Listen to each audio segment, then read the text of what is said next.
से चंचल Singh from June physiotherapy. Last video में मैंने बात की थी पेटोलोफेमोरल पेन सिंड्रोम, वो किस लिए होता है, किस किस को होता है, क्यों कॉमन होता है रनर्स को। इस वीडियो में हम उसके ट्रीटमेंट के बारे में बात करेंगे। So keep watching this for the treatment part of it.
step down exercises.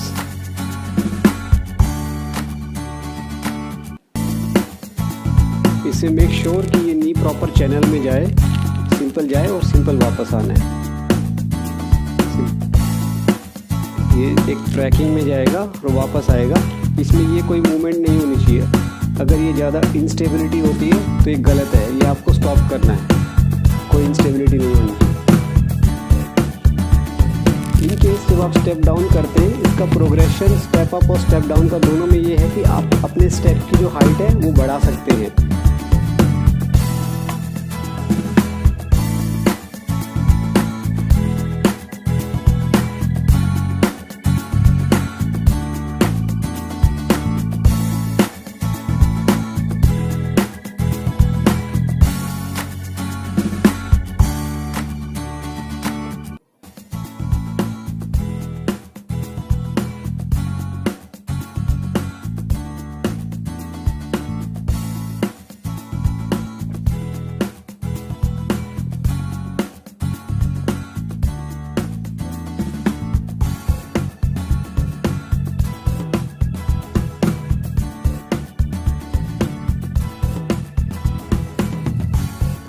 Abdominal planks.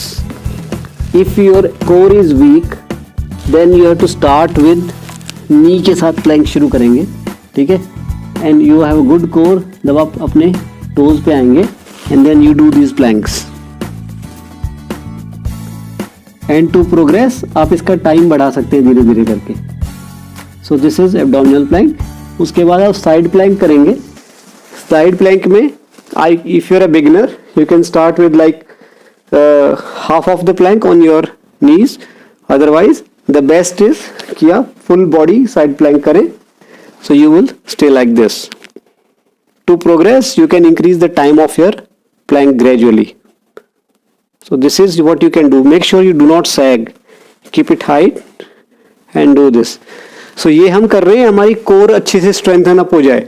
Because if core is weak, then we will have this injury maybe again when we start our sports activity.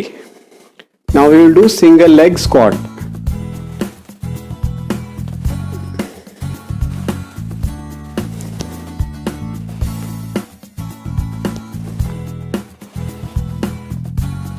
To make it more difficult, you can hold for 5 seconds or so.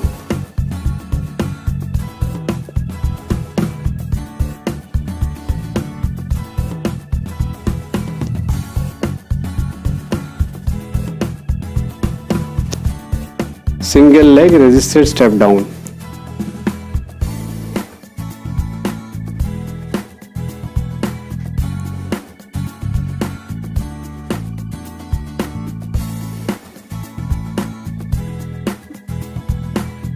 इसके progression के लिए हम single leg में जब step down करेंगे तो we can hold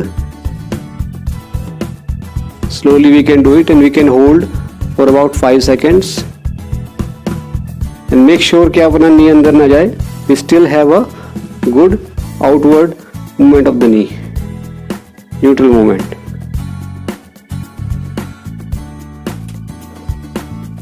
जो हमने पिछला सिंगल लेग स्क्वाट किया था ये उसका प्रोग्रेशन है. हम वेट लेके हाथ में और फिर करेंगे इसको पिवट बना के उसको.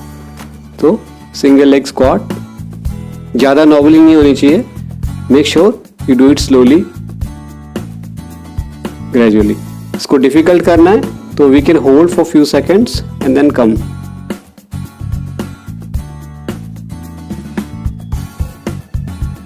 इस तरीके से. इसके अलावा जो हमने प्लैंक किए थे वो इस स्टेज में भी हम कंटिन्यू करेंगे.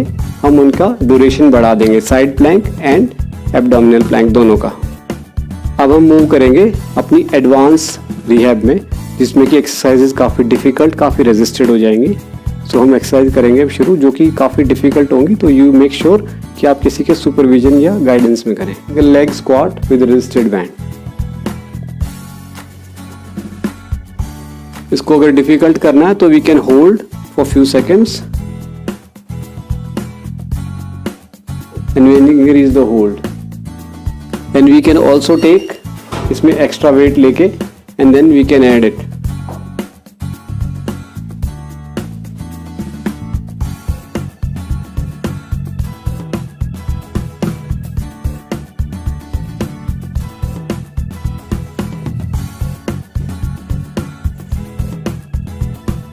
Single leg step jump.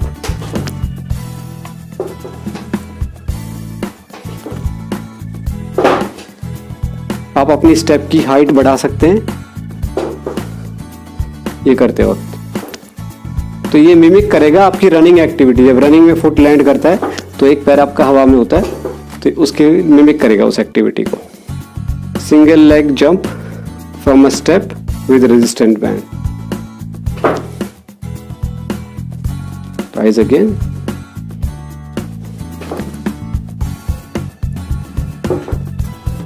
Rise again.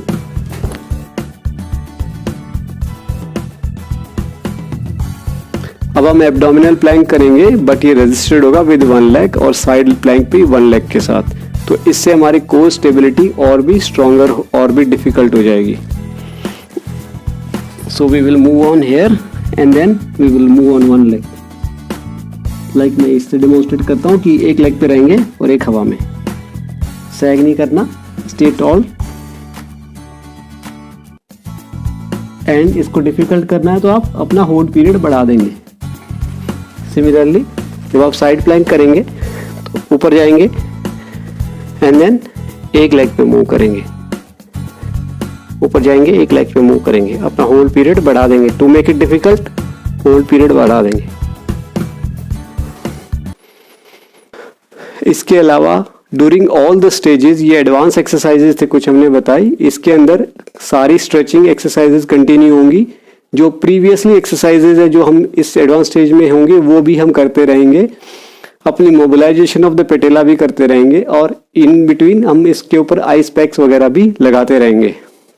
तो हमने आपको वेरियस एक्सरसाइजेज बताई।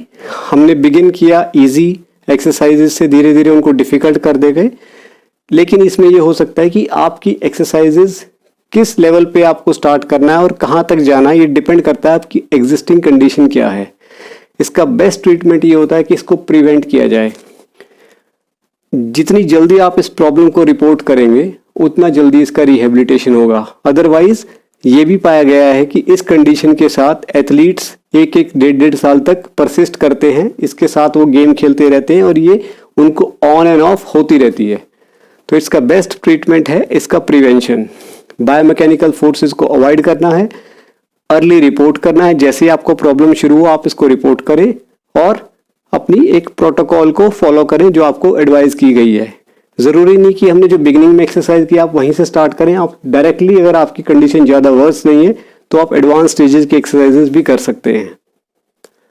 इसके लिए ये भी ज़रूरी है आप किसी थेरेपिस्ट, हेल्थ प्रोफेशनल से कंसल्ट करें, क्योंकि काफ़ी जगह आपको मुश्किल होगा ये फाइंड करने में कि ये प्रॉब्लम आ क्यों रही है, और इसका डिफरेंशियल डायग्नोसिस भी आपके लिए थोड़ा मुश्किल होगा कि ये सिर्फ पेटेलोफेमोरल पेन ही है या कुछ साथ में दूसरी भी लिगामेंटल इंजरी है। तो इसके लिए आप कंसल्ट डेफिनेटली करें किसी थेरेपिस्ट से और आइडेंटिफाई करें कि आपके लिए कौन सी एक्सरसाइज बेस्ट आपको सूट करेंगी। अदरवाइज आप अपनी ही कंडीशन को खुद ट्रीट करने की बजाय इसको थोड़ा वर्सन कर सकते हैं, ये आपके लिए और भी मुश्किल हो सकती है। तो मेक श्योर कि आप एक्सरसाइज थोड़ा वाइजली चूज करें, जो डिफिकल्ट लग रही हैं उनको आप सुपरविजन में करें, और फिर भी आपको अगर पेन बढ़ रहा है तो आप रिपोर्ट करें, थेरेपिस्ट के पास जाएं और उनके एडवाइस के साथ अपना ट्रीटमेंट चेंज करें। क्योंकि ये एक रनर्स नी प्रॉब्लम है, आपके फ्रंट ऑफ द नी में पेन होता है, तो आप इंश्योर करें कि आप एक थेरेपेटिक एडवाइस जरूर लें जिसमें कि आपकी असेस किया जाएगा आपका हील स्ट्राइक पैटर्न कैसा है, आप किस तरीके के मॉडिफाइड शूज़ पहनते हैं, आपका कैडेंस कितना है। ये हमने पहले भी बताया था कि कैडेंस होता है कि आप एक मिनट में कितने स्टेप लेते हैं। जितना ग्राउंड कांटेक्ट कम टाइम के लिए रहता है उतनी sports injuries, running associated injuries कम होती है रनिंग वाली। और आप उस टाइम पे डाउन हिल रनिंग, नीचे की तरफ झुकाव वाली रनिंग ना करें, एबनॉर्मल सरफेस पे रनिंग ना करें और हार्ड सरफेस पे रनिंग ना करें। तो ये सब एडवाइस आपको ट्रीटमेंट के असेसमेंट के टाइम पे ही दी जाएगी।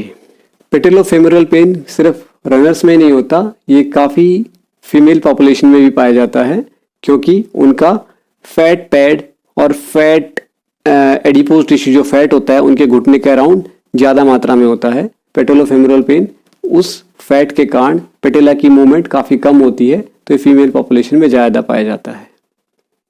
हेंस ये वीडियो आपके लिए काफ़ी यूजफुल होगा। आप इसको अपनी कम्युनिटी, फ्रेंड्स, रिलेटिव्स, फैमिली में शेयर करें। इफ़ यू फाइंड एनीवन जिसको कि ये प्रॉब्लम हुई है या रिपीटेड ये प्रॉब्लम, क्योंकि रिकरेंट इंजरी है, बार बार भी हो सकती है, तो ये आपके लिए काफ़ी यूज़फुल होगा। इन केस आपको कुछ मॉडिफिकेशंस वगैरह की ज़रूरत है एक्सरसाइज प्रोग्राम में, तो आप हमसे कनेक्ट कर सकते हैं। हम आपके कमेंट्स को ज़रूर पढ़ेंगे और उस पर रिप्लाई करेंगे। आई होप आज की ये वीडियो आपको ज़रूर पसंद आई होगी। इसमें दी गई जानकारी केवल स्पोर्ट्स या रनर्स के लिए ही नहीं है, ये फीमेल पॉपुलेशन में काफ़ी पाया जाता है। तो आप इसको अपनी सराउंडिंग में शेयर कर सकते हैं, अपने फ्रेंड्स, फैमिली और रिलेटिव्स में इसको आप स्प्रेड करें। इसकी अवेयरनेस ही इसकी ट्रीटमेंट है। Thank you for watching our video.